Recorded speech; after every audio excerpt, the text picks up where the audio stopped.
Hola, hola, muy buenas tardes a todos. Arrancamos con una nueva edición de Academy. Muchas gracias a todos por su tiempo, por la disponibilidad de conectarse.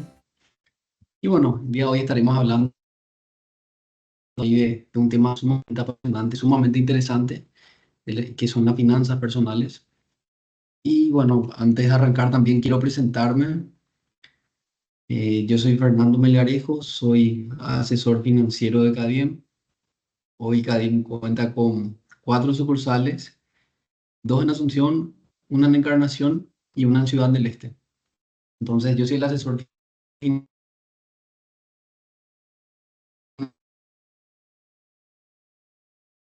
justamente ahí para poder acompañarles y poder arrancar con esta charla.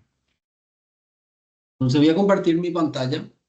Entonces, el título de la charla es Planificación financiera, cómo dar forma a tus finanzas personales. El instructor seré yo, Fernando Melgarejo. Entonces, a mí me gusta arrancar, ser directo ya al iniciar. Entonces, cuando hablamos de finanzas personales, siempre debemos de tener en cuenta la palabra presupuesto. Entonces, ¿cómo entender qué es un presupuesto? El presupuesto no es otra cosa que un plan que te detalla todos los ingresos y gastos que tengas para controlar tu dinero. Yo quiero que lo vean como un mapa, es un mapa que ustedes tienen justamente para que les pueda guiar hacia sus objetivos financieros en este caso. Entonces, para entender y para poder armar qué es un plan financiero, debemos de identificar, o sea, son 2 pasos claves. La primera es identificar los ingresos y también registrar los gastos. Si yo no consigo identificar o si yo no puedo medir, yo no puedo planificar. Entonces se inicia con lo básico y es identificar los ingresos. Hay que sumar mensualmente todo lo que ganamos, ya sean sueldos, ingresos extras, comisiones. Entonces, en base a eso podemos entender y comprender cuáles son nuestros ingresos. Entonces, tenemos la otra cara, que es la de registrar los gastos. Y es acá, primero de todo, registrar los gastos fijos y los gastos variables que podamos tener. Entonces, esto debemos de dividir en categorías. Los gastos fijos tenés alquileres, transporte, comida, entre otros, ¿verdad? Y en todo lo que sean gastos variables, son aquellos gastos en los cuales yo puedo hacer un ajuste. Ahí tenemos, por ejemplo, salidas, entretenimientos, ir a comer en restaurantes, por ejemplo.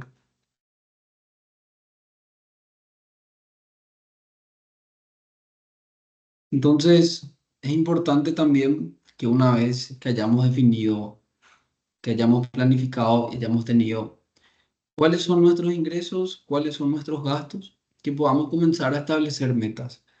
Y esto es muy importante porque no todos están en el mismo nivel, en el sentido de no es lo mismo un adolescente o una persona que acaba de terminar la universidad y en este caso él consigue un trabajo y es como que tiene toda una vida por delante.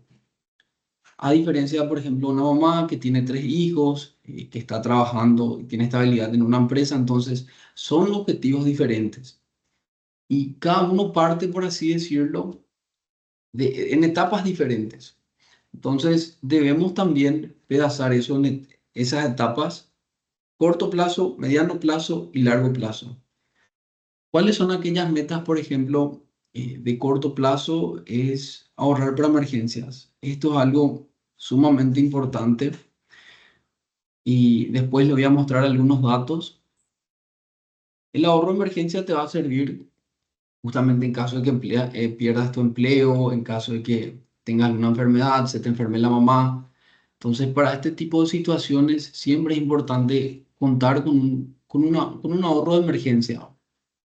Y en base a eso, una vez que tengamos esa proyección a corto plazo, podemos ir pensando ya un poco más a mediano o largo plazo. Entonces, ya cuando pensamos, por ejemplo, a mediano plazo, tenemos algún viaje que yo quiero realizar, algún curso que yo quiero tomar. cuando ya hablamos de largo plazo, debemos tomar en cuenta ya, por ejemplo, comprarse una casa, pensar en la jubilación. Y estos son puntos importantes que les iré mostrando más adelante. Entonces, un error bastante común también ahí que suele ocurrir es que se quiere comenzar a la inversa, ¿verdad? Muchas veces sin tener un ahorro de emergencia o sin haberse proyectado, pues, caemos ya, y comenzamos a, por ejemplo, comprar un pasivo. Entonces, ya entrando un poco más en la ejecución, tenemos la regla 50-30-20. Esta regla básicamente lo que te dice es que el 50% de tus ingresos debe ir destinado a todo lo que sean necesidades, el 30% a todo lo que sea deseos y un 20% para ahorros e inversiones. Y este es un punto bastante importante porque debemos de entender bien cuál es una necesidad y cuál es un deseo.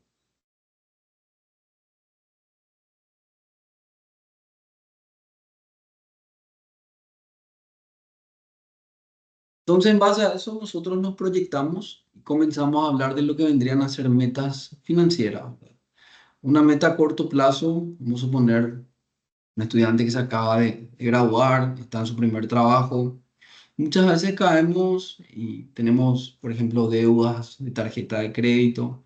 Entonces, siempre el primer paso es que nosotros registremos nuestros ingresos, registremos nuestros gastos y podamos ver todas las deudas que nosotros tenemos. En base a eso nosotros podemos planificar, podemos tener un norte, un rumbo a seguir.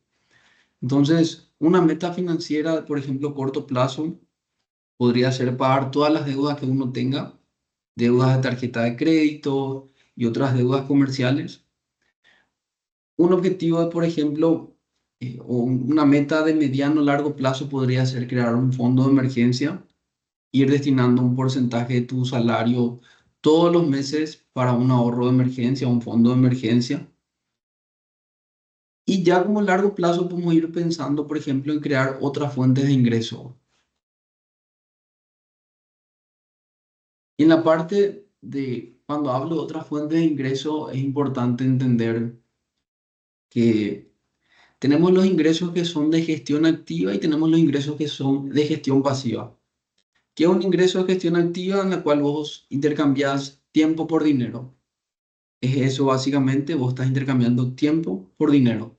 Ahora, cuando nosotros hablamos de lo que vendrían a ser ingresos pasivos, es algo que te está generando dinero sin que vos tengas que dedicarle tiempo.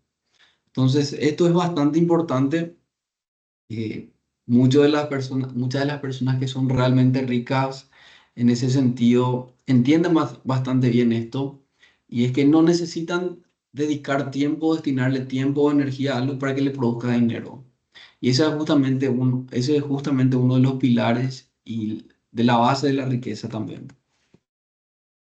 Entonces, un estudio de la OCDE realizado en el año 2023 muestra que el 60% de las personas que hacen un presupuesto logran ahorrar al menos un 10% más que quienes no lo hacen, ¿verdad? Entonces, este es otro punto bastante importante y es un punto bastante importante porque la gran mayoría de las personas realmente no diferencian entre qué es un activo y qué es un pasivo. Cuando nosotros hablamos de activos, estamos hablando de algo que te genera dinero. Podemos hablar, por ejemplo, de una inversión financiera, podemos hablar, por ejemplo, de un inmueble, un apartamento que nosotros estamos rentando, una inversión en acciones. Entonces, estos son activos, o sea, vos estás colocando tu dinero en algo que te genera más dinero. Y esto es bastante importante de entender y diferenciar bien entre qué es un activo y qué es un pasivo. Ahora, cuando nosotros vamos al campo, ¿qué es un pasivo? Estamos hablando de algo que, por ejemplo, te genera gastos o que pierde valor con el tiempo.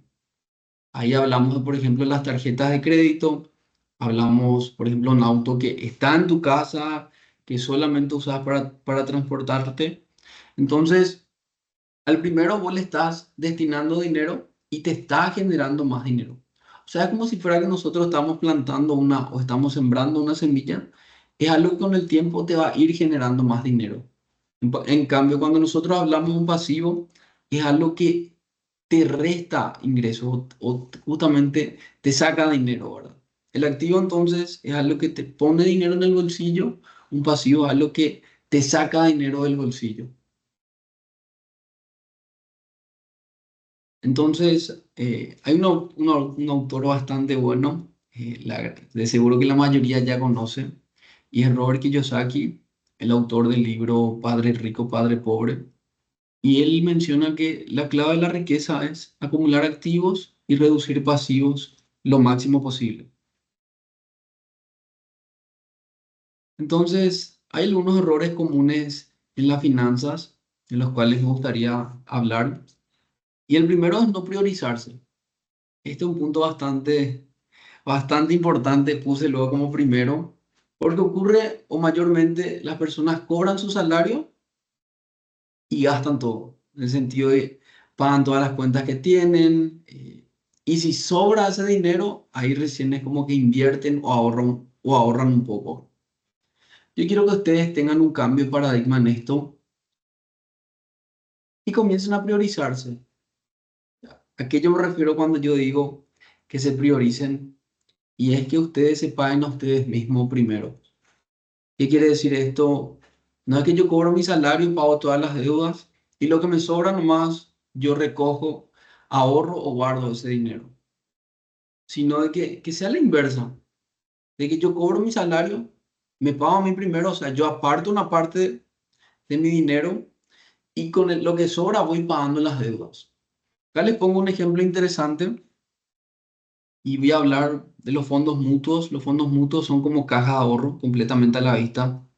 Si yo sé que tengo gastos fijos, por ejemplo, la quincena del mes, y yo cobro mi salario el 1 o el 31 del mes pasado, yo tengo una ventana, en este caso de 15 días.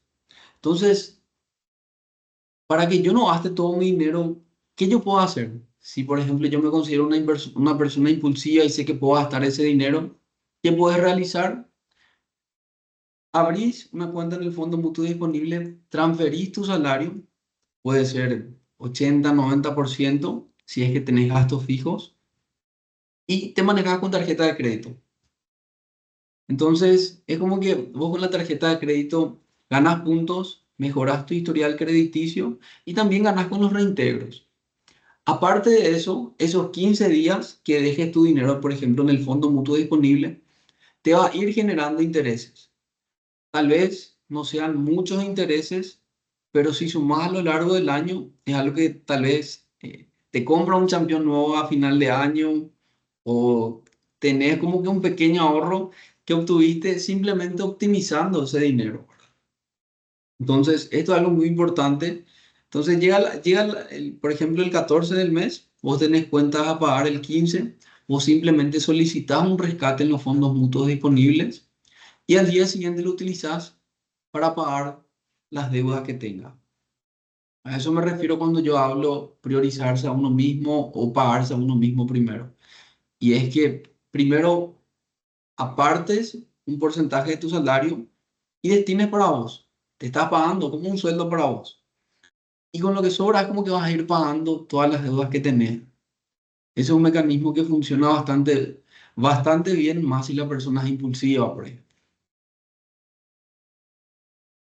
Otro error común en las finanzas es no tener un ahorro de emergencia. Cuando hablamos de ahorro de emergencias, estamos hablando de tener un cierto monto que vas a utilizar justamente en casos de urgencias.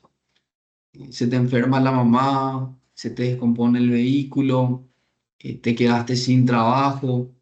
Entonces, es como un colchón, una reserva. Y esto aplica no solamente para finanzas personales, es como que si ustedes ven todos los gobiernos, todas las empresas, tienen que tener un fondo de emergencia, tienen que tener un ahorro de emergencia que sea para imprevistos. Justamente las finanzas personales no son una excepción. Otro punto bastante importante es deudas de las tarjetas de crédito. Y muchas personas utilizan las tarjetas de crédito, es como lo ven como si fuera que tienen un ingreso extra, que es un dinero que pueden utilizarlo. Muchas veces no se conoce y acá voy a tratar de explicar brevemente. Todas las tarjetas de crédito tienen una fecha de vencimiento y tienen una fecha de corte. Un ejemplo, cuando hablé de no priorizarse o no pagarse a uno mismo primero, yo les comenté, ustedes pueden transferir su dinero al fondo mutuo disponible y ese dinero que tienen dentro del fondo mutuo disponible lo dejan ahí por 15 días. Y se pueden manejar, por ejemplo, con tarjeta de créditos. Entonces, ustedes van a ir pagando todos los gastos que tengan, pueden ir pagando con tarjeta de crédito. Supongamos que la fecha de corte sea el 20. Eso quiere decir que va a entrar dentro de tu extracto hasta el día 20 del mes. Entonces, vos te manejas con tarjeta de crédito y cuando se acerca la fecha de corte o solicitas un rescate del fondo mutuo disponible, pagas tu tarjeta de crédito al contado. Pero vos ahí tuviste, ganaste puntos, ganaste con el reintegro, mejoraste tu historial crediticio y ganaste intereses por hacer ese puente. Entonces es una estrategia financiera bastante interesante que ustedes podrían utilizar. Y esa es la parte linda de las tarjetas de crédito. Y después entramos ahora en la parte de justamente las deudas.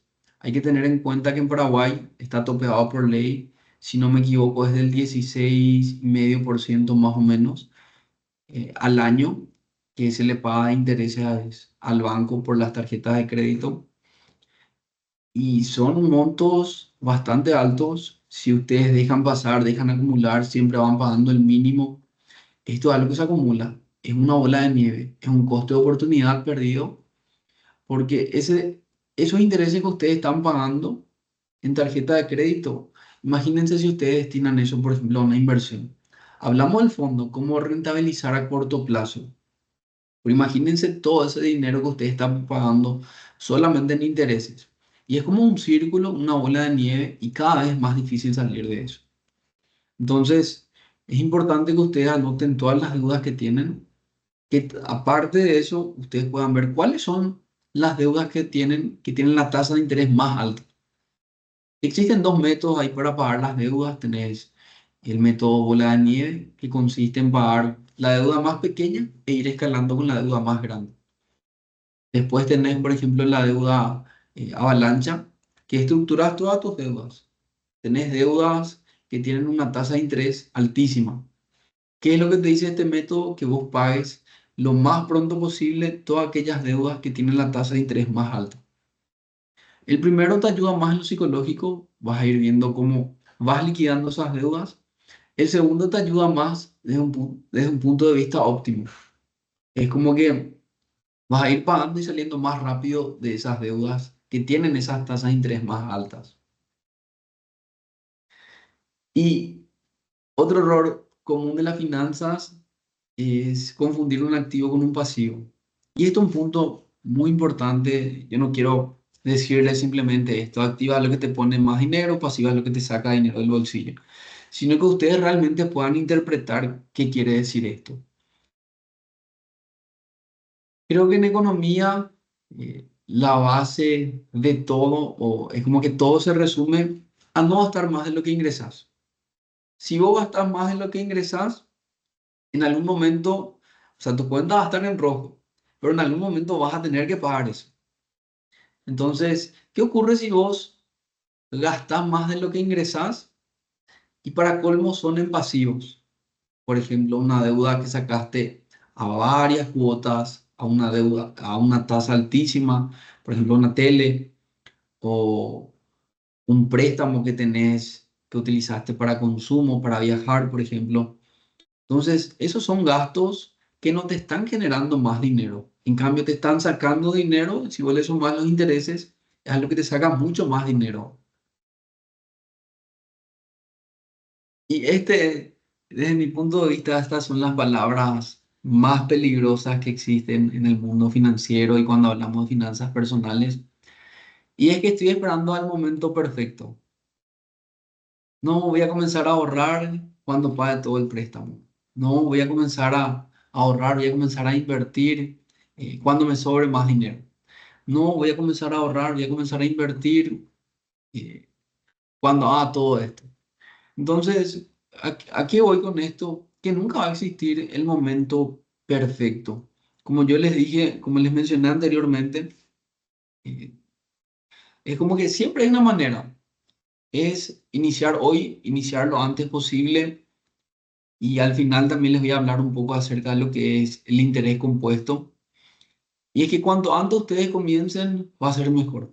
Yo les puedo asegurar, me toca hablar con mucha gente de forma diaria y cuanto antes comiences, va a ser mejor.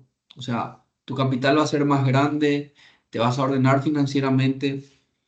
Y es como que si vos te priorizás hoy y comenzás a decir, hoy, desde hoy voy a comenzar a ordenarme, quiero salir de las deudas que tengo, quiero tener mi ahorro de emergencia, quiero pensar ya en el largo plazo. Imagínense cuando llegue el punto en el cual ustedes tengan un capital, ese capital ustedes depositan, por ejemplo, compran algún bono, algún CDA, y que ese capital le esté generando más ingresos que el propio salario de ustedes. Y les voy a ir mostrando. Entonces, acá vamos. ¿Cómo yo organizo mis finanzas para empezar a invertir? Y existen algunos métodos en particular, vamos a estar hablando ahí. Ya mencionamos acerca de la regla 50-30-20.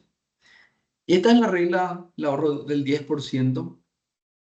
Y si ustedes se fijan, como les mencioné al inicio, tienen las deudas, perdón, tienen los gastos fijos, tienen los gastos variables. Si yo tengo muchos gastos, lo primero que yo tengo que hacer, o si yo estoy gastando más de lo que estoy ingresando, lo primero que tengo que hacer es tener un control. Saber cuánto yo gano exactamente, cuánto yo estoy gastando exactamente, y de esos gastos que yo tengo, cuántos son realmente gastos fijos y cuántos son gastos variables. Todo lo que sean gastos variables, en este caso, salidas, ir a tomar un café, hay muchos gastos que ustedes pueden recortar. Si ustedes están en rojo, o sea, están gastando más de lo que están ingresando, algún momento van a tener que pagar ese dinero. Y esta es la parte así que muchas veces no da gusto, pero tenemos que cortar gastos. Va a llegar un momento en el que si estamos en rojo, tenemos que cortar gastos. Eh, Algún momento vas a tener que pagar, algún momento va a tener que venir el recorte. Entonces, una vez que nosotros conseguimos equiparar, vamos a comenzar a tener un déficit. Una vez que llegamos a ese punto de déficit, es que justamente nosotros vamos a comenzar a trabajar en lo que vendría a ser un ahorro de emergencia. Y lo ideal es siempre ahorrar al menos el 10%. Esto es algo bastante personal, no es lo mismo un joven que tiene 25 años, que está trabajando, vive con sus padres, a una persona que tal vez esté desempleado, tenga dos hijos y, bueno, no tenga un colchón de emergencia o un ahorro de emergencia. Son coyunturas diferentes, nosotros tenemos que entender en qué categoría nosotros estamos. Y cuando hablo de categorías, quiero, quiero aclarar que vendrían a ser en qué etapa o en qué momento exacto nosotros estamos. Hay personas que siempre acostumbraron a ahorrar, que tienen un ahorro de emergencia, que ya tienen cierto excedente de capital, o sea, que ya tienen cierto dinero. Esas personas ya pueden comenzar a invertir. Y es como que va haciendo es como que va por etapas. Si yo estoy endeudado y no tengo un ahorro de emergencia, yo no puedo ir pensando en tener una inversión ultra arriesgada. No puedo ir a hablar y decir, ah, había invertido en Bitcoin. De que puedas hacer, lo puedes hacer. Pero es como que existen nomás ciertos marcos y uno debe ir planificando, debe ir preparándose para ir escalando. Si yo no tengo un ahorro de emergencia, ok, la primera etapa es construir un ahorro de emergencia. Si yo tengo muchas deudas hoy, la primera etapa va a ser justamente ir eliminando esas deudas. Porque si esas deudas hacen que vos tengas un déficit, o sea, que estés gastando más de lo que ingresas, este es un momento clave para que ustedes comiencen a hacer esos recortes o esos reajustes, porque primero tienen que tener un superávit, tienen que saber primeramente todas las deudas que ustedes tienen, ver cuánto realmente ustedes están pagando, o sea, cuál es la presión que eso tiene en el salario de ustedes, por ejemplo. Si ustedes ganan 10 millones, o vamos a hablar ahí de 100 unidades monetarias, es como que si el 60% eh, de todos mis ingresos van justamente para gastos fijos, yo tengo un margen del 40% para jugar. Obviamente vas a tener que gastar o puede exceder ese margen, qué sé yo, porque por ejemplo almorzás en el trabajo, pero en vez de ir a un restaurante caro, puedes comenzar a pedir tu comida, que son pequeños ajustes que van a ir haciendo. Entonces, sin extender y sin ir tan lejos, lo ideal es siempre recomendar o destinar al menos el 10% de nuestro salario. Y acá vamos a ir hablando.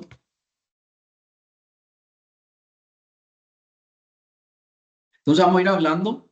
Si yo tengo un ingreso bruto de 5 millones al mes, aplicando la regla del 10%, tengo un descuento del IPS, en este caso el 9%, y me queda un salario neto de 5 millones, perdón, de 4.550.000.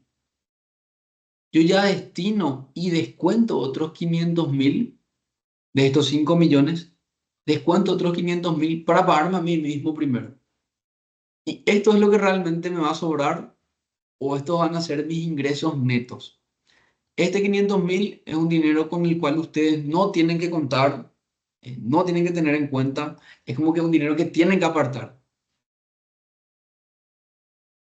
Entonces, hay algunas trampas que hay que evitar, y es la de confundir activos con pasivos. Ya mencioné anteriormente, esto es algo bastante común.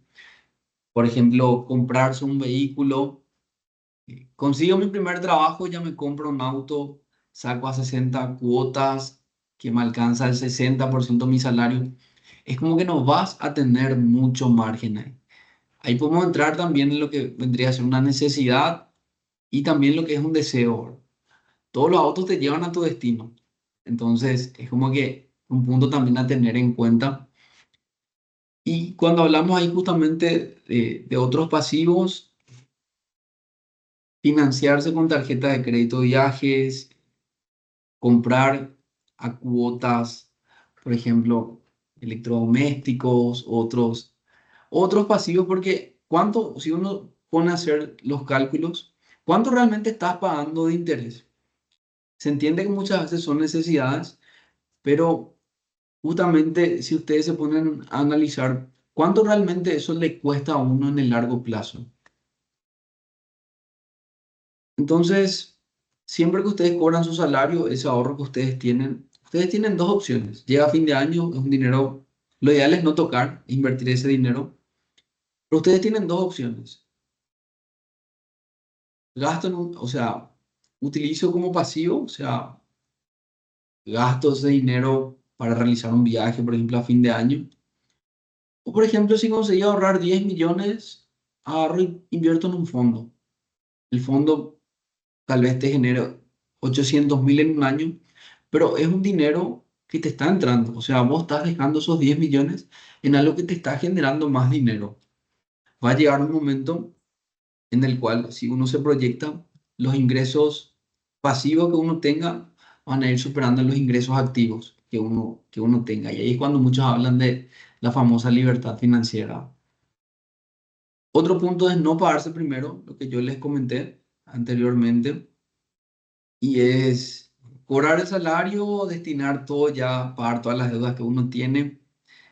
Acá hay que pensar de una manera bastante racional, y es, yo recibo mi salario, yo ya parto, como que yo ya parto ese dinero, transfiero por ejemplo el fondo, y bueno, ese dinero me va a ir generando intereses mientras está en el fondo, y yo simplemente solicito un rescate para cuando tenga que pagar todos aquellos gastos fijos que yo tenga.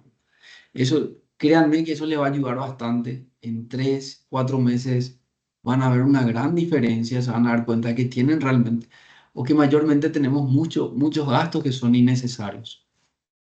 Y el otro punto son los gastos hormigas. Y acá hablamos de ir a comer, por ejemplo, de todos aquellos gastos que nosotros no tomamos nota, no vamos considerando. Por ejemplo, salir a comer un asado un viernes, sábado ir a un restaurante, domingo por la tarde ir a tomar un café, domingo por la noche ir a un restaurante. Entonces, son pequeños gastos que uno dice, ok, no me va a hacer nada ese 50.000, no me va a hacer nada ese 100.000 guaraníes. Pero si uno ve y anota a lo largo del año, se van a dar cuenta de que esos 100.000 guaraníes semanales tal vez se convirtieron en casi 5,5 millones en un año, que es un dinero que tal vez uno pudo haberse ahorrado. Y hay una frase que me gusta mucho del, de uno de los padres fundadores de Estados Unidos, de Benjamin Franklin, y él dice que hay que tener cuidado con los gastos hormigas.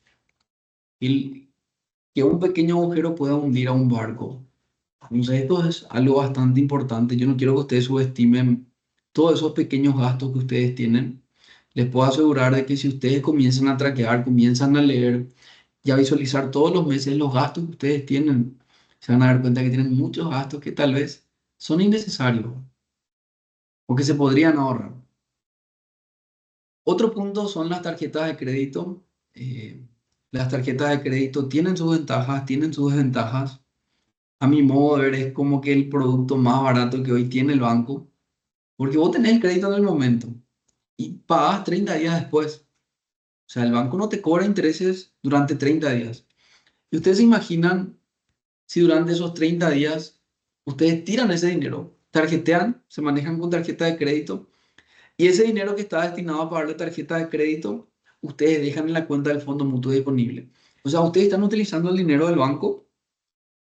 Y cuando llega la fecha de corte, supongamos sea el 20, vos solicitás más rescate en los fondos. Un día antes, vas a pagar la tarjeta de crédito, porque en la fecha de corte es cuando se generan los intereses. Y es como que el banco te da otra vez como 10 días de plazo para pagar, para pagar al menos el saldo mínimo. Entonces, eso es algo que ustedes tienen que tener en cuenta. Si ustedes tienen esa ventana, es como que en economía el tiempo es dinero. Entonces, si ustedes pueden utilizar el dinero del banco y después le pueden pagar sin intereses, por así decirlo, es como que es una herramienta que deberían de considerar. Entonces, otro punto importante es la posibilidad de elegir cuotas. Hoy con el mundo de los reintegros, muchas entidades bancarias, muchos comercios te dan la posibilidad de, por ejemplo, parcelar en cuotas. Esto es algo interesante también porque si el banco tiene un convenio con el comercio, en este caso, ustedes deben de considerar porque nos van a pagar intereses. Y ahí volvemos a lo que les comenté, que en economía el tiempo es dinero. Y ahí entra también el obtener beneficios especiales. Ahí hablamos de reintegros, entre otras cosas, esa ventana de oportunidad que tienen 30 días el dinero del banco sin que les cobre, por ejemplo, interés. Entonces, esas son situaciones, son casos que ustedes tienen que considerar.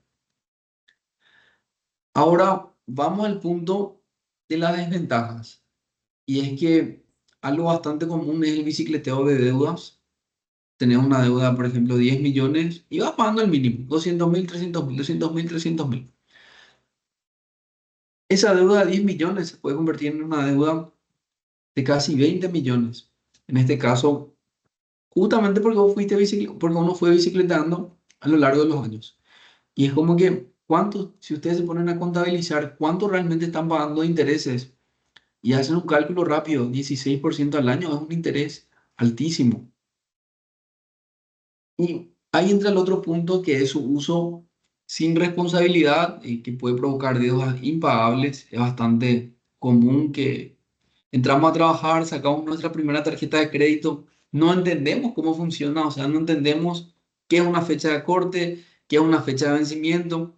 Entonces, es importante que ustedes diferencien esto, la fecha de corte, la fecha de vencimiento. La fecha de corte es básicamente todo lo que gastaste en los 30 días tiene una fecha de corte. Y durante esa fecha, a partir de esa fecha de corte, es como que cierra el banco y sobre ese monto te genera intereses. El banco te da como que unos 10 días de plazo. Lo ideal es que ustedes siempre paguen antes de la fecha de corte para que no les genere intereses. Y acá ya vamos a ir adentrando a lo que son las deudas buenas y a las deudas malas. Si yo tengo la posibilidad, esto es bastante común en países, por ejemplo, como en Estados Unidos, de sacar un préstamo, supongamos al 8%, y yo invierto ese dinero en algo que me genera, supongamos, 10 o 12%. Yo tengo una diferencia de 2 puntos porcentuales. Eso en el mundo financiero, a eso en el mundo financiero se le llama spread. Entonces, es como que yo salgo ganando en el largo plazo. Y ese sprint del 2%, si ustedes comienzan a ver o toman en cuenta a lo largo de 30 años, se van a dar cuenta que a causa del interés compuesto es altísimo. Entonces, ¿cuáles son? Cuando hablamos de deudas buenas, hablamos, por ejemplo, pedir un préstamo para adquirir un activo. En este caso, si yo tengo 500 millones y me quiero comprar una casa, o estoy planteando comprarme un terreno, o vamos a hablar de una casa. ¿Qué es más, o sea, qué yo hago desde el punto de vista más óptimo? ¿Utilizo mis 500 millones para no caer en deuda? ¿O en este caso, saco un préstamo del banco? Esos 500 millones que yo tengo, deposito a plazo fijo y que los intereses que tiene ese depósito a plazo fijo me vaya pagando lo que vendría a ser la cuota del préstamo. O sea que son alternativas que ustedes tienen que tener en cuenta. Obviamente esto requiere un asesoramiento financiero, es importante tener en cuenta varios factores, pero yo quiero nomás que ustedes vean esto. Imagínense si ese 500 millones ustedes entierran y es una casa que ustedes no van a utilizar, eh, van a tener nomás esa casa. Esa casa, vos podés hacer una triple jugada ahí. Sacás un préstamo, depositas tus 500 millones a plazo fijo y después esa casa, por ejemplo, alquilás. O sea, vos estás haciendo una triangulación, vos con el dinero del banco, en este caso, estás generando dinero, ¿verdad? O sea, vos estás haciendo girar esa plata. Entonces, ya cuando hablamos de deudas malas, estamos hablando, por ejemplo, de pedir préstamos para adquirir pasivos, préstamos para comprar un auto, que son, en el caso del auto, se acaba depreciando con el tiempo. Un auto que te compraste en el año 2015 no vale lo mismo hoy. Entonces es algo que pierde valor con el tiempo. Lo mismo, un préstamo para adquirir un pasivo, por ejemplo, un viaje. Es algo que es una experiencia, claro que sí, es agradable, pero nada más para que entiendan los conceptos. En cambio, cuando nosotros hablamos de una buena deuda, estamos hablando de algo que nos va a generar más dinero, que es el caso, por ejemplo, del inmueble. Entonces, cuando nosotros hablamos de fondos de emergencia, estamos hablando de un ahorro para imprevistos, pérdida de empleo, salud, reparaciones, se descompuso el vehículo. Y en base a eso nosotros armamos una meta, ¿verdad? Y la meta es que tengan al menos un fondo de emergencia que les cubra entre 3 a 6 meses de gastos básicos.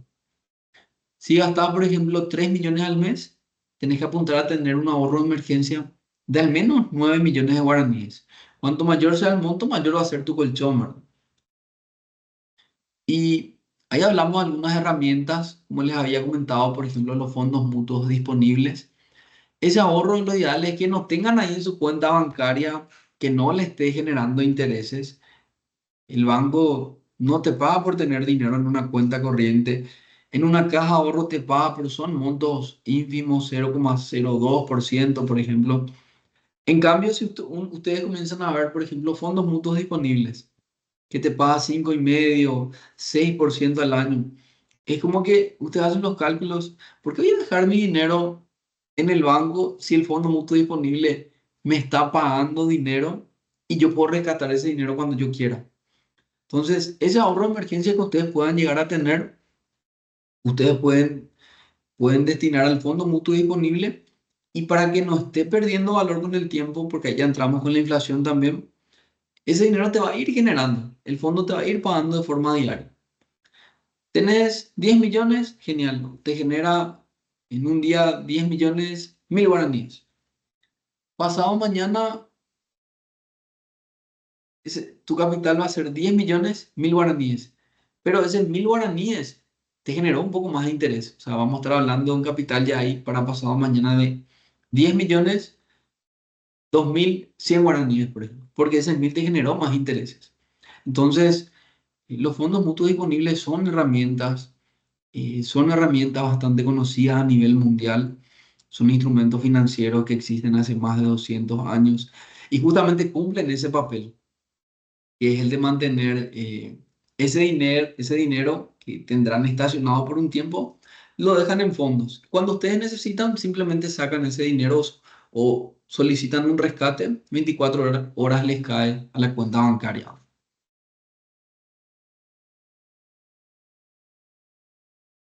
Entonces, acá ya hablamos también de la constancia del ahorro. Un pequeño estudio, por así decirlo. Si ustedes van ahorrando, pongamos 300.000 todos los meses, es más probable que ustedes no acaben siendo constantes con el pasar de los años. Al menos de cada día nosotros vamos a ver que cuando una persona comienza a aportar monto de 500.000 para arriba, generalmente tiene un compromiso, es como que tiene una constancia más fuerte de ahorro. Y siempre va a ser mucho mejor que ustedes cultiven el hábito y la disciplina de ahorrar. A que un mes, por ejemplo, tiren paz 3.000 unidades monetarias. 6 meses no aportan nada. Después de 2 años aportan otra vez algo. Siempre va a ser mejor a que vayas haciendo 100 unidades monetarias cada semana, por ejemplo, o cada mes. Esto siempre va a andar en el largo plazo, esa constancia, porque les va a forjar. Yo no quiero que ustedes solamente vean números, sino que vean el impacto psicológico también que esto tiene en ustedes.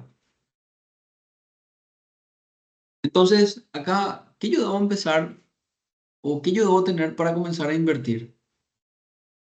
A mí me gusta iniciar siempre con el primer punto, es la voluntad.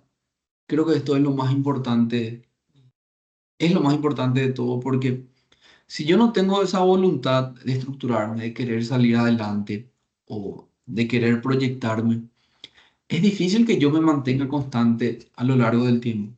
Yo puedo iniciar de forma espectacular un día, pero al cabo de 3 meses, todo eso queda atrás. Entonces ahí entra justamente la disciplina que le estuve comentando.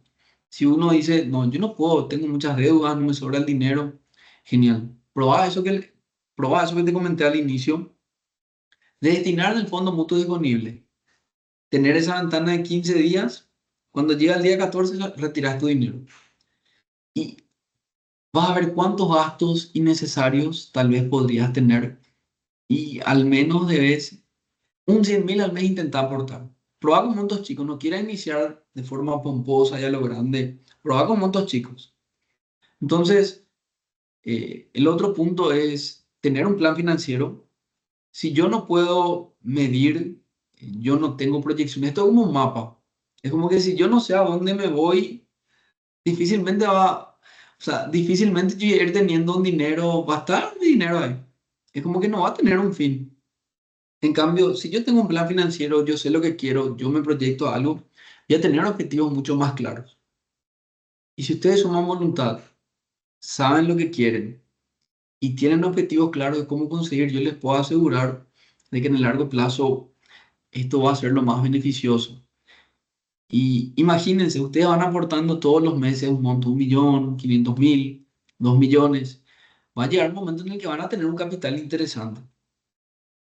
Y si ustedes, por ejemplo, depositan, vamos a hablar un monto de 100 millones, dejan por 30 años esa plata, o sea, para cuando ustedes se jubilen, o sea, esos 30 millones se van a convertir en casi 2.500 millones. O sea que esos 2.500 millones vos depositas a plazo fijo, te puede generar un ingreso de 15 20 millones mensuales. O sea, simplemente, o sea, de un capital que vos ahorraste, hiciste crecer, después depositas a plazo fijo para que te vaya pagando. Y ahí hablamos de los ingresos pasivos. Entonces, seguimos en contacto. Acá ustedes pueden ver, esta es una serie más de los videos de Academy. Esto va a estar en nuestra plataforma. Y si tienen alguna duda, pueden escribirnos. Acá les dejamos el QR. Y cerramos acá. Yo soy la sucursal de Ciudad del Este para los que quieran conocer o quieran conversar, venir a conversar acá conmigo. Las puertas están abiertas, esto no tiene ningún costo. Entonces, la idea es que ustedes se animen, que ustedes puedan entender, que puedan conocer. Bueno, ahora vamos a abrir el espacio para preguntas. Muchísimas gracias a todos por su tiempo.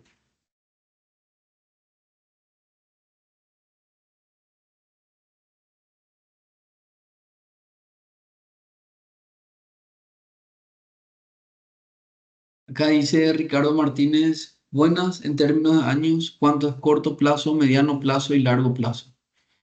Bueno, esto depende si hablamos, por ejemplo, a título personal, para una persona, normalmente se considera que una inversión de corto plazo es inferior a un año. Cuando hablamos de una inversión de mediano plazo puede ser de entre 1 a 3 años. Y cuando hablamos de largo plazo es de 3 años para adelante. Acá tenemos otra pregunta ahí de Cintia. ¿En qué consiste el valor? Consultar los intereses de fondos mutuos, ¿cómo se calculan? ¿En qué consiste el valor cuota del importe del inversionista o del administrador? Bueno, vamos a ir por parte. Los intereses de los fondos mutuos, en este caso, supongamos el fondo mutuo disponible, es un fondo que te rinde 5,5% al año. Un fondo a la vista. Entonces, ¿vos cómo calculás cuántos son los intereses diarios? Y ese 5,5% vos dividís en 365 días. Entonces, eso te da como un pequeño interés diario. Ese interés diario, vamos a suponer que sea 0,02% por día. Entonces, ese 0,02% por día, hoy tenés un capital de 10 millones. Tu capital de 10 millones se multiplica por ese 0,02% por día. Es como que te genera un monto, supongamos 2.000 guaraníes. Pasado mañana, ese 0,02% se mantiene, pero ya no vamos a hacer en base a 10 millones, va a ser en base a 10 millones, 2.000 guaraníes ya. Ahí es cuando hablamos del interés compuesto. La pregunta, el valor cuota, ¿cómo entender qué es el valor cuota?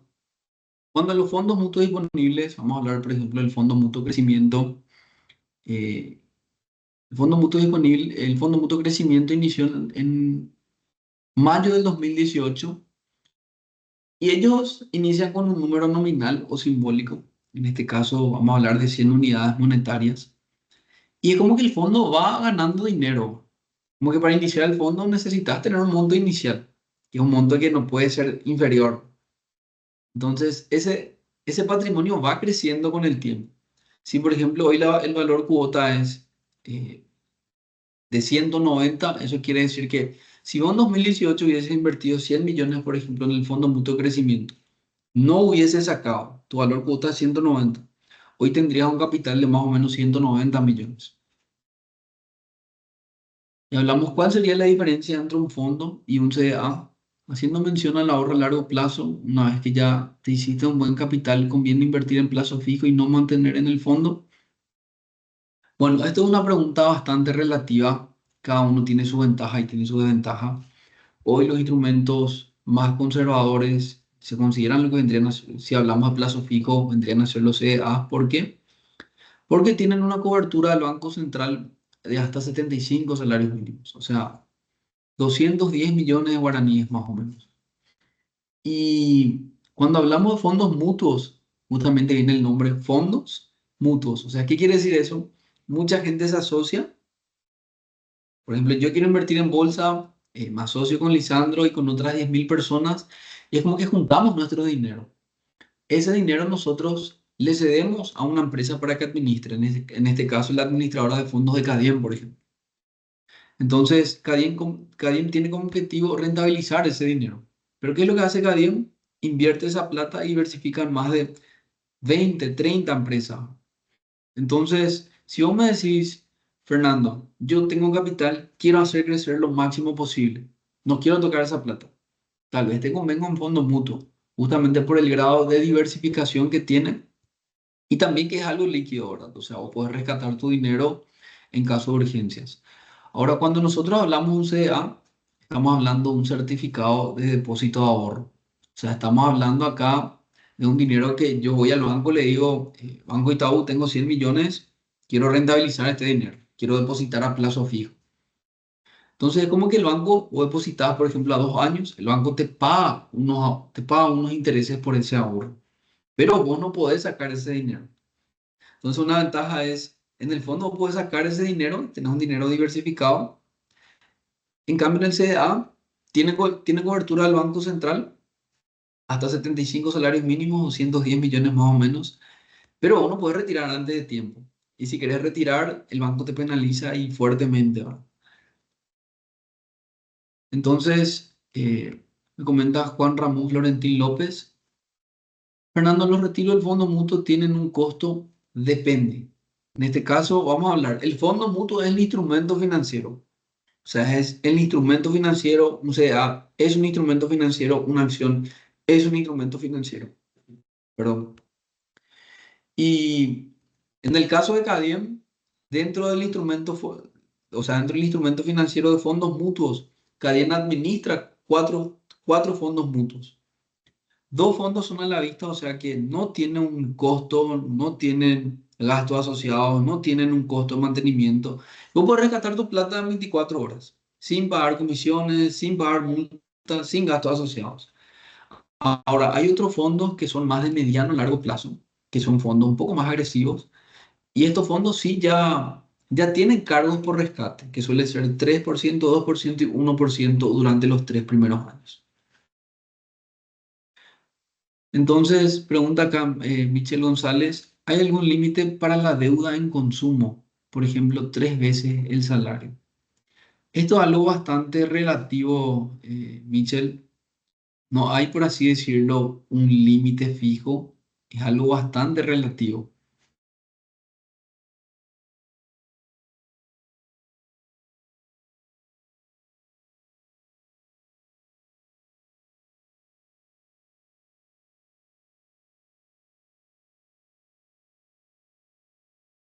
Para contactar a la sucursal de Encarnación, ahí tenemos Tangero, Martina, Rubén, los tres compañeros ahí capísimos. Ellos son los encargados de la sucursal. En este caso, o puedes llamar directamente a la sucursal de Asunción y pedir que te canalicen a la sucursal de, de Encarnación, ¿verdad? O sea, llamas a la matriz Asunción y pedís que te canalicen a la sucursal de Encarnación en este caso.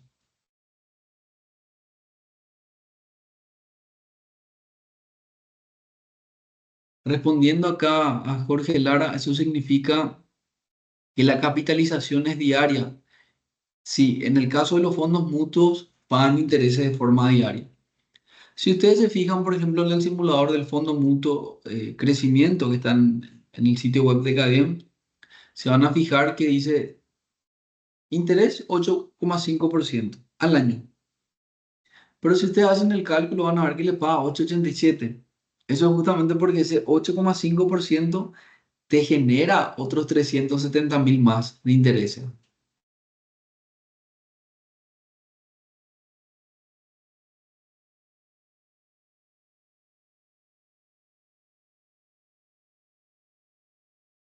Acá dice, ¿qué opinan de la sociedad de los bancos? Hay un banco de plaza que está pagando relativamente mejor que todos, más del 8% en 100 millones en 12 meses. ¿Es seguro el capital en el CDA? ¿Quién respalda eso? Ángel Mendoza, acerca de los CDAs, cada banco tiene sus tasas. Esto no es algo fijo, es algo que varía todos los meses. Hoy una tasa de CDA el banco te paga en guaraníes de entre el 6 al 8% más o menos, dependiendo el plazo y las condiciones, porque vos puedes decir, yo quiero depositar a plazo fijo, pero quiero cobrar todos los meses. O decir, no, yo quiero depositar a plazo fijo, pero quiero cobrar cada 6 meses. O sea, todas esas cosas es como que uno debe de tener en cuenta cuando hablamos de esto, porque importa mucho el plazo e importa mucho la periodicidad de los pagos de intereses. En este caso, el capital está respaldado por el Banco Central. Hay una ley llamada Fondo de Garantía de Depósitos, que justamente el Banco Central te respalda en caso de que quiebre la entidad financiera hasta 75 salarios mínimos. Pero esto es importante, solamente aplica bancos y financieras. Las cooperativas no tienen ese seguro de capital.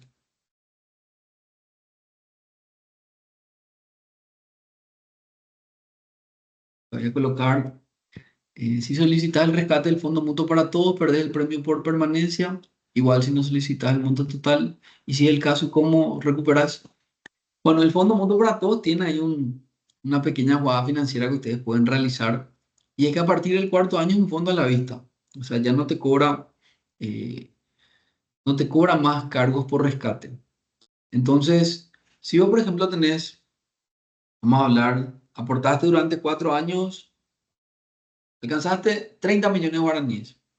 Vos decís, no quiero perder ese premio por permanencia. O poder rescatar 29 millones, te quedas con 1 millón y continúas aportando. Ahí como que continúas teniendo ese premio por permanencia.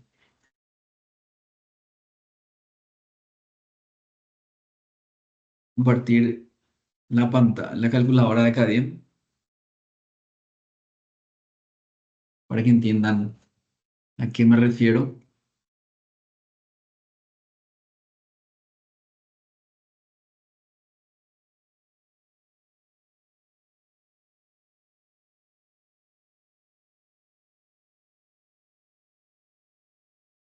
Me dice Hugo Curtido, 2 consultas. Uno, podría mostrar nuevamente el QR de Academy. Y segundo, me conecté un poco tarde, no sé si lo dijiste, pero podemos contactarte a vos como asesor financiero. Tiene un costo. Claro que sí, Hugo. Te comparto acá. No tiene ningún costo. Esto es importante que ustedes entiendan. Si ustedes quieren un asesoramiento, pueden acercarse a la sucursal. No tiene ningún costo, no tiene ningún gasto asociado. Inclusive le podemos hacer un test de inversionista ahí para que conozcan cuál es el perfil o la aversión al riesgo que ustedes tienen. Y a esto yo me refería con el fondo mutuo disponible. ¿Qué te paga por día? Te paga por día. Como que vos puedes dejar 30 días tu dinero ahí, te va a ir generando intereses. ¿Querés sacar en el día 30? Lo podés hacer, pero vas a tener un extra. Vas a tener 226.000 por tener un dinero a la vista. ¿Cuánto de esos 226.000 si vas haciendo esto todos los meses? ¿Cuánto de eso es fin de año? Y este es el fondo mutuo para todos. Y quiero que ustedes vean el efecto del interés compuesto. Si ustedes dicen, yo he aportado 1 millón al mes, primer año le genera 457.000 de ganancias, que es un monto inicial, como que todos los días le va generando intereses. Segundo año, ustedes ya van a tener 24 millones de aporte, pero van a tener 2.039.000 ya de ganancia. Tercer año, quiero que ustedes vean acá, 36 millones de aporte, 4.900.000 ya de ganancia. Cuarto año, acá ya cambia un poco la cosa. Estamos hablando de 48 millones de aporte y ya van a tener casi 10 millones de ganancia. Y hay algo también, la vez pasada me tocó hablar con un cliente y él me comentó, Fernando, yo me quiero comprar un auto. Sé que el auto es un vacío, esto que aquello. Y me dijo, ¿qué es lo más óptimo que yo puedo hacer para sacar una ventaja ahí? Entonces yo le dije, cuando vos te vas con una concesionaria, en este caso no voy a dar nombres, pero te vas a una concesionaria, ellos vos tenés el plan básico. En este caso, supongamos 60 cuotas, una cuota de 2 millones al mes. Pero si yo le pedí un plan, ellos tienen un plan eco, le llamo. Este plan eco, ¿qué es lo que te dice básicamente? Eh, que vos podés dar una pequeña entrega, supongamos 10 millones, y financiar en 48 meses. Pero tu cuota va a ser no de 2 millones, va a ser de 1 millón nomás. Y al término de la cuota número 48 vos le devolvés, supongamos, 50 millones. Entonces, como que vos tenés una cuota más accesible. Entonces, ¿qué es una jugada financiera que vos podés realizar? Solicitar el plan ECO. Vos en vez de pagar 2 millones de cuota por 5 años, solicitar el plan ECO y hacer lo siguiente. 1 millón utilizar para pagar todos los meses tu vehículo. Y aparte, invertir 1 millón, por ejemplo, en el fondo mutuo para todos. Al término del cuarto año vas a tener casi 8 millones, o sea, casi 10 millones de ganancias. O sea que en realidad ganaste y un pequeño margen. O sea, vos 50 millones tenías que aportar. Pero si vos te fijas, es como que tenés una ganancia de 7 millones ahí. Entonces, esos son pequeños juegos financieros que uno tiene que ir observando, que tiene que ir viendo.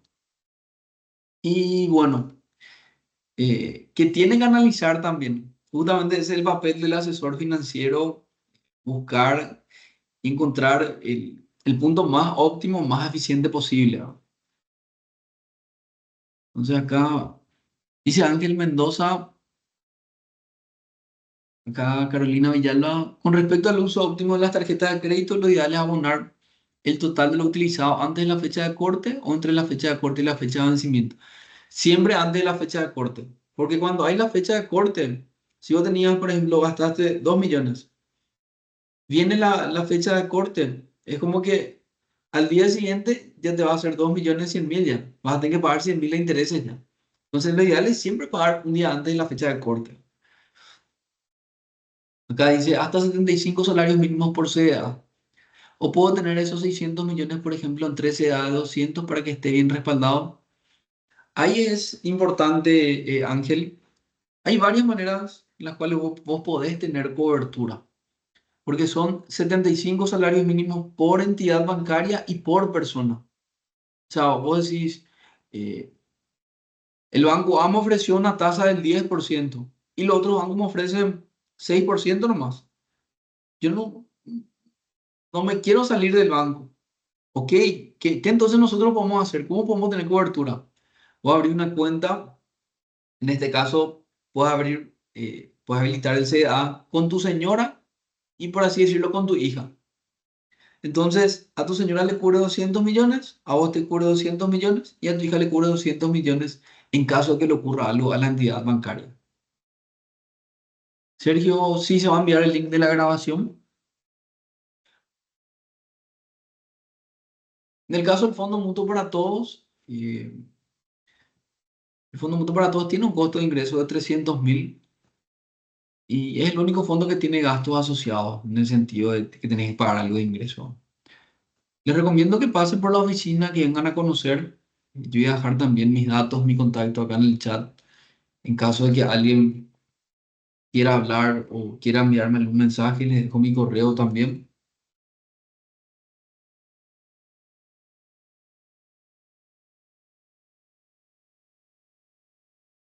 Acá dice, pueden comenzar a invertir en fondos desde 300.000, en el caso del Fondo Mutuo para Todos.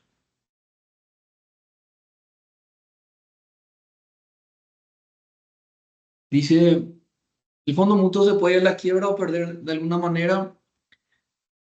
¿Cuál es la cobertura que tiene cuando vos invertís en fondos? Que tu dinero está diversificado, o sea, tu dinero está en más de 30 empresas. Entonces, ¿qué ocurre si, por ejemplo, quiebra una de las entidades del fondo? Como máximo corres riesgo de perder el 10% del capital. ¿Por qué? Porque justamente está diversificado. No se puede invertir más del 10% del capital en una sola entidad. Entonces, es como que tiene una cobertura. Aparte de eso, los fondos mutuos, eh, las empresas como que se subdividen. Están las empresas categoría A, B, C y D. Las empresas categoría A tienen otra vez triple A, doble A, una A, que son como que mecanismos de solvencia. Un triple A es poco probable que le pase algo. Un triple B tiene más riesgo. Entonces, los fondos, en el caso del fondo disponible, por ejemplo, solo invierten en empresas categoría A. Si baja, por ejemplo, a triple B, el fondo está obligado a vender. Exactamente, Ángel. La diversificación es la clave. Y ahí cuando nosotros hablamos, vos podés, respondiendo la pregunta de Edgar, cuando vos invertís en bonos que emiten, vos invertís en bonos que emiten empresas como particular o sí, o debe pasar sí o sí por una casa de bolsa. ¿Qué ocurre? Las empresas como Cadiem son intermediarias, o sea que Cadiem es un intermediario. La empresa dice, yo necesito 1.000 millones de guaraníes. Entonces, ¿qué es lo que hace Cadiem? Si la empresa necesita, en este caso, le dice, necesito 1.000 millones, Cadiem le dice, yo conozco a 1.000 personas que tienen 1 millón de guaraníes cada uno. Entonces, ¿qué son los bonos básicamente? Esa deuda de 1.000 millones, Cadiem le pedaza en 1000 porciones de 1 millón de guaraníes cada uno. Y esas deudas de 1 millón de guaraníes son como cartones. Anteriormente eran cartones, hoy ya es todo electrónico. Pero esos portes de 1 millón de guaraníes lo compran pequeños inversionistas. Uno te compra 10, otro te compra 100, otro te compra 50. Entonces, es como que muchas personas le van prestando plata a la entidad financiera. Y en este caso, la persona que está autorizada jurídicamente para hacer ese tipo de transacciones son las casas de bolsa, en este caso Cadiema. Ahí dice Ricardo, pero después de la fecha de corte ya puedo volver a usar la tarjeta de crédito independientemente de la fecha de vencimiento, ya que no generé intereses en el corte, tendría que pagar. La fecha de corte, Ricardo, cada 30 días se va renovando. Cada 30 días es como que se va renovando. Si tu fecha de corte es el 20, vos pagaste todo, te da uno, supongamos el 30 va a ser tu fecha de vencimiento. Si vos, por ejemplo, haces una compra en el día 22, eso ya va para el extracto del próximo mes ya. O sea, el mes uno fecha de corte 20, fecha de vencimiento 30. Vos, por ejemplo, compraste algo, fecha 25. Ok, del 21 al 19 del próximo mes es como que esa es otra vez tu fecha de corte, ¿verdad? O sea, tenés otra vez un horizonte, una ventana ahí de 30 días. Bueno, creo que ya no hay más preguntas. Bueno, con esto vamos cerrando. Quiero agradecerles a todos por el tiempo. Realmente un gusto poder compartir con ustedes. Realmente es un tema muy apasionante. Y es un tabú porque muchas veces se confunde, no se conoce y es como que las personas optan por no entrar, pero si uno se pone a analizar, ¿por qué en Paraguay invierten solamente 40.000 personas? En Brasil nos vamos 5 millones de personas. Nos vamos a Estados Unidos 155 millones de personas. Y es como que ahí vemos por qué los estadounidenses, por ejemplo, son tan ricos. Y ese dinero que ustedes tienen, que utilizan para comprar un bono, la empresa le paga intereses a ustedes. ¿Qué hace la empresa con ese dinero? Agarra, abre una sucursal, por ejemplo, la empresa abre una sucursal en el Chaco. Le contrata gente ahí, hace girar ese capital. Entonces, es como que ustedes contribuyen directamente también al desarrollo de la economía ahora. Entonces, son cosas que únicamente estando en la cancha ustedes van a ir entendiendo, ¿verdad? Y no tengan miedo de iniciar. Ustedes pueden iniciar con 300.000, que son montos accesibles. Cuanto antes inicien, mejor. Acá la última respuesta, pregunta, mejor dicho, diferencia entre una casa de bolsa y una administradora de fondos. Cadim se divide en dos empresas, al igual que las otras casas de bolsa, las que tienen administradoras de fondos. La casa de bolsa es para comprar bonos, CDAs, acciones e invertir en el mercado internacional, en el caso de Cadim. Y la administradora de fondos es la que gestiona los fondos mutuos. Entonces, esa es la principal diferencia, ¿verdad? Y también los fondos de inversión. Entonces, la casa de bolsa, bonos, acciones, mercado internacional. La administradora de fondos gestiona los 4 fondos mutuos y fondos de inversión.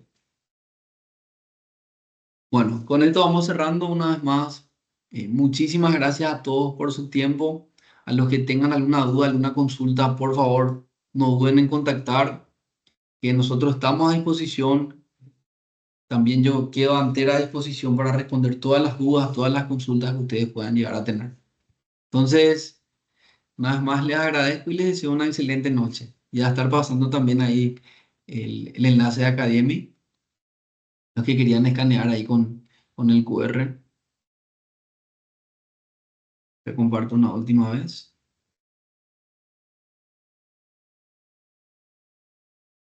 Este es el QR de Academy. Si quieren ingresar a la plataforma es simplemente academy.com.pi/academy. Ahí o sea, están varios videos, varios compañeros míos, otros ejecutivos también cuentan. Entonces, es como que la idea con Academy, ¿cuál es? Justamente formarte para que uno tenga nociones básicas, lo que vendrían a ser lo que vendrían a ser las finanzas personales. Es como que hay varios casos, hay seminarios para empresas, ustedes pueden trabajar en una empresa y tienen mucha liquidez, ahí entran, por ejemplo, los fondos, tienen, por ejemplo, mercados internacionales, porque adicionalmente hablamos de mercados locales. Entonces, es como que un abanico enorme y la idea no es que ustedes quieran agarrarlo todo una vez, sino que vayan por etapas, que vayan entendiendo, vayan con lo básico.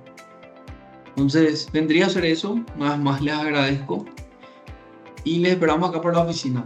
Muchísimas gracias.